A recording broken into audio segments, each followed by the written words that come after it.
Bom dia, senhores. Aproveitar que eu estou caminhando aqui para o trabalho, falar sobre um assunto muito interessante, que é a questão da felicidade, se é possível ser um ateu e feliz ao mesmo tempo, né? Não somente ateu, mas um agnóstico, um budista, espírita, qualquer um que não seja católico. É possível ser feliz assim? E a resposta para essa pergunta, se você perguntar para pessoas aí na rua, elas vão dizer que é óbvio que é. Inclusive, eu já escutei isso muitas vezes, né? Pessoas dizendo que era absurdo a ideia de que só um católico, um cristão pode ser feliz, né? E isso se dá pelo fato de que a felicidade hoje em dia, o termo felicidade perdeu o seu sentido, né? Hoje em dia, felicidade é uma coisa considerada subjetiva. Cada um deve buscar qualquer sonho, qualquer estilo de vida que queira. Não interessa se é um estilo de vida imoral, vazio. E desde que seja algo que você queira e goste, você será feliz, né? Então as pessoas são estimuladas aí a buscar os seus sonhos mais insanos para alcançar esse sentido, essa felicidade, né? Agora, de fato, toda pessoa tem dentro de si essa vontade de ser feliz. Só uma pessoa doente que não quer ser feliz, né? Isso é fato. E de certo, há algumas peculiaridades, né, de cada indivíduo. Um indivíduo pode gostar de xadrez, outro não, etc. Mas a felicidade em si mesma, ela não pode variar entre os homens, porque nós compartilhamos da mesma essência, né? Então, por exemplo, o que é um cachorro feliz ou um gato feliz? São animais, são indivíduos da espécie que, de forma mais perfeita, atualizam a sua natureza, né? Que vivem conforme a sua natureza. Então é da natureza do cão ser um animal sociável, um animal obediente, etc. Então o cão feliz é aquele que mais perfeitamente representa a sua essência, que é um animal dócil, que é um animal de matilha, etc. Então se você pegar um cachorro e o isolar, ele vai ficar psicologicamente afetado. Não que o cachorro tenha a verdadeira felicidade, porque ele não pode compreender o seu próprio fim, mas mesma coisa com o pássaro, né? Eles são animais alados, é da natureza do pássaro voar. Então um pássaro enjaulado, ele não será um exemplo bom de pássaro. Você estará privando esse pássaro de exercer as propriedades da sua natureza, né?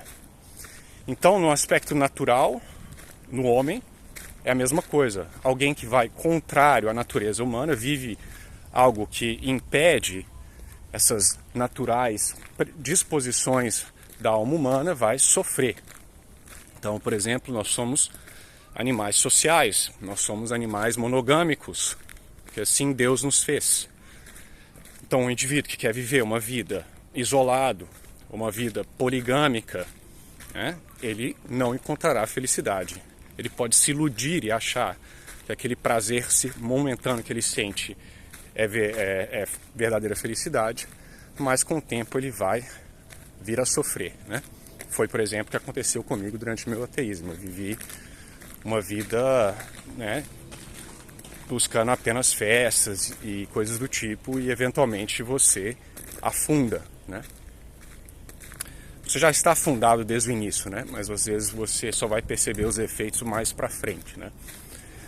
Então, ao agir conforme a nossa natureza, e os animais e as plantas, nós e os outros seres vivos estão dando glória a Deus, né? Porque Deus criou cada uma das naturezas e, portanto, ao agir como devemos agir, nós manifestamos essa glória aí de Deus, nós damos glória a Deus, manifestamos esse ser que provém de Deus, etc. Agora, com o homem é interessante, porque o fim último do homem não é natural. O fim último do homem, a razão pelo qual ele foi criado, é para amar a Deus acima de todas as coisas, para dedicar a sua vida a Deus. Então, o homem é a única criatura aqui dessa terra que tem como fim último algo que ele não pode alcançar sozinho. Um cachorro que vive a sua vida ali agindo como cachorro, ele vive o seu fim último, né, que é a reprodução, como nós já falamos, né, ser um animal de matilha, etc. E ponto, ele é um animal feliz.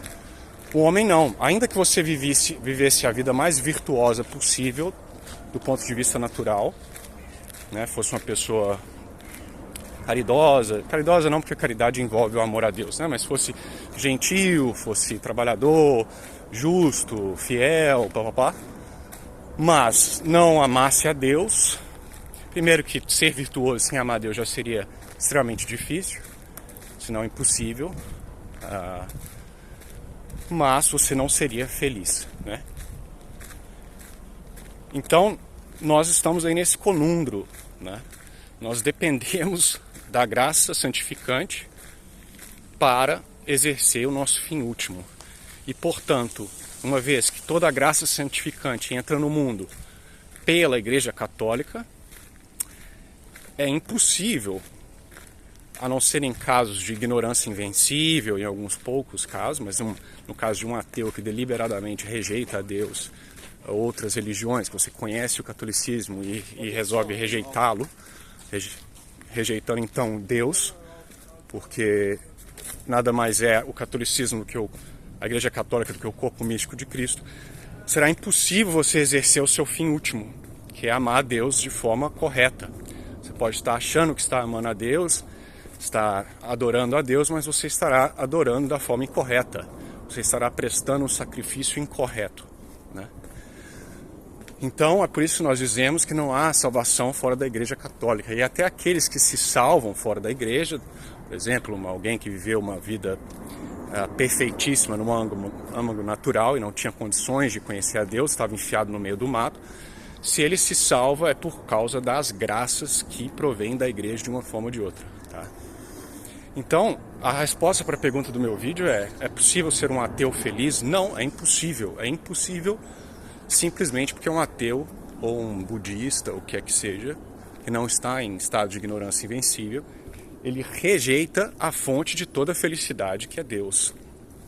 Ele rejeita a fonte do seu ser, ele rejeita o seu fim último e, portanto, ele sempre estará como uma pessoa com sede no deserto. Ele está sempre procurando uma fonte que ele não tem acesso. E ele beberá de águas sujas, ele comerá areia e nunca saciará essa sede que não tem origem aqui neste mundo, né? Nós somos criados para o mundo que há de vir. Então isso aqui é um vale de lágrimas, é uma passagem. Não é que o mundo não é ruim de forma alguma, isso é uma visão gnóstica, né? Tanto que Deus, ao criar, ao final de cada dia da criação, ele diz, né, e viu que era bom, a Bíblia nos diz, porque a coisa é boa, tudo que tem ser, né, o ser é bom. Então nós devemos viver essa vida de forma plena, mas ela é uma vida sofrida por causa do pecado original, dos desastres, as coisas. E sem esse apoio sobrenatural, sem esse amor a Deus, é impossível você aguentar as mazelas da vida, né? Então, para todos os ateus que porventura venham me assistir, eu sei, por definição e por experiência, que você é uma pessoa infeliz. É por isso que você vai lá em vídeo de católico, de religioso, para encher o saco, né? Você fica bebendo cada vez mais, tentando festejar cada vez mais, e nunca é suficiente, quer sempre aumentar. Sua vida não move, ou se move do ponto de vista de carreira, nunca te traz aquela felicidade que você está buscando. E a resposta é muito simples, é porque o seu fim não é carreira último, né? Não é carreira, não é prazer pessoal. E o fim último é igual a todos os homens e mulheres, né? É esse amor a Deus, é a servitude, e só assim encontraremos a verdadeira felicidade. Então, parem de procurar, você sabe onde encontrar essa felicidade. Vai na igreja católica mais próxima da sua casa e se entregue. E não é fácil, o processo de conversão não é fácil, abrir mão de todos esses vícios, esses prazeres e perceber que você é um nada, uma poeirinha miserável, é algo edificante, mas muito difícil. Então, tolos são aqueles que acham que religião é uma muleta, que a gente busca religião porque somos fracos e precisamos de uma muleta. Não, pelo contrário, é muito fácil ser um narcisista, nihilista, que acha que não, né, pode fazer o que quiser, que não há consequência de nada, etc. Isso aí é muito fácil. É muito fácil ser triste e continuar vivendo no pecado. Difícil é reconhecer a sua insignificância e buscar a virtude e o amor a Deus. Isso sim é difícil e é muito dolorido, mas gratificante ao mesmo tempo. Então eu rezo para que todos vocês, e eu rezo mesmo sempre, somente para os ateus e protestantes e outros que me acompanham, rezo por todos. Espero que vocês encontrem essa felicidade que eu encontrei, que está disponível a todos, porque Deus está sempre estendendo a mão a todos aqueles, mas Ele depende que nós colaboremos com Ele, né? Porque Ele é um Deus justo, um Deus bom, e Ele não quer se impor às pessoas, né? Ele quer ser encontrado, mas Ele está te aguardando. Então fiquem com Deus, até a próxima. E eu inclusive peguei o caminho errado, acho que eu entrei numa área privada aqui, vou ter que dar a volta. Não consigo fazer duas coisas ao mesmo tempo, né? Então um abraço.